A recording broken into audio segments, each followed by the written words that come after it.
I know there are all kinds of flashy things going on right now between the indictment and Xi Jinping, and I'm not going to sit here and tell you, well, those things aren't really important. Let's focus on what matters. No, those things are very, very important. But also you and your life, that's really important too. Your finances are really important too. Are we going to go into a recession, a depression? What's happening with interest rates? What's happening with inflation? These are things that matter a lot. They matter a lot to every person, not just political people. Everybody goes out to buy eggs. Are you still going to be able to afford to do so next year? And what's the Fed about to do with these rates? Let's dig into it, man. It's time to talk about it.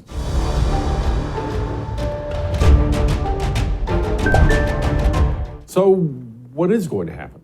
I don't know. Let's ask John. Joining us now, John Carney, Breitbart News finance man, always keeping us educated. All right, John. Look, I have an opinion that they have to raise the rates because I'm worried about inflation. But my opinion doesn't matter. We need your opinion.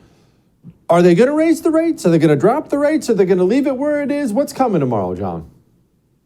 Well, the first thing to note is this is the most uncertain we've been about any Fed meeting in over at least years, probably. We always knew that they were going to hike the last few meetings.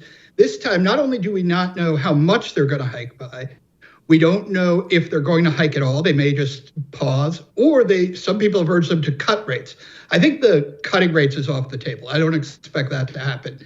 A pause is possible, but I think the most likely and the right thing for them to do is to go ahead and raise rates at this meeting. So I think we're looking at a 25 basis point, 0.25 percentage point hike tomorrow, and not a cut. And I don't think they've seen enough panic to make them actually want to pause.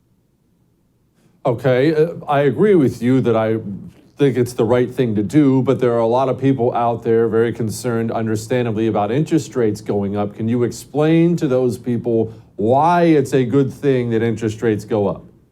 Right. Well, we have inflation that's way too high. We need higher interest rates in order to bring down inflation. A lot of people thought that the progress we made already would have been enough to stamp out inflation. But what we've learned is actually inflation is a lot more persistent. And when you look at underlying measures of inflation, we've barely made any progress for several months now against inflation. So the Fed does need to continue raising. It does need to keep an eye on the banking sector and make sure it's not destabilizing. But I think there's actually an argument to say that if the Fed paused or even cut rates, that might send the wrong signal. Raising rates right now sends the signal, look, the banking system's stable. We can get through this. There's a couple banks that are in trouble. If they actually say, we have to give up the fight against inflation, or at least put it on pause for now, people could read into that the idea that they're seeing something much worse in the banking sector than we know about. So their pause could actually cause more panic. On that note, here was Janet Yellen. Our intervention was necessary to protect the broader U.S. banking system, and similar actions could be warranted if smaller institutions suffered deposit runs that pose the risk of contagion. While we don't yet have all the details about the collapse of the two banks, we do know that the recent developments are very different than those of the global financial crisis. John, here's what concerns me. The banks hit the panic button because banks have made a lot of very stupid decisions very clearly. Even they acted like they didn't know interest rates were going to go up. And so banks start panicking. Federal government steps in, starts in backing all these deposits on the banks.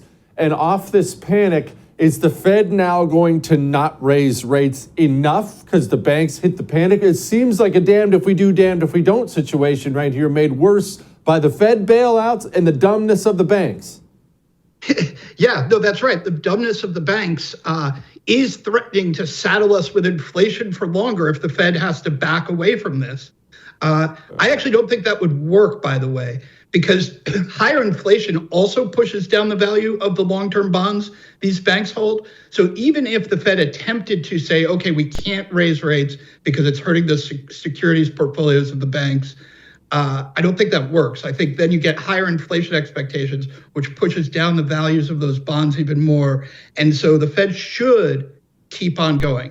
If they pause, I don't think that's a complete disaster, but I do think we'll look back on it a year from now when inflation will be higher than it would have been and say that was a mistake. And I think the Fed has made too many mistakes. They should stop making mistakes, stop underestimating what's going on with inflation, and definitely do a quarter of a point. I would have preferred if they do 50, but I guess, the instability of the banks has taken that off the table altogether.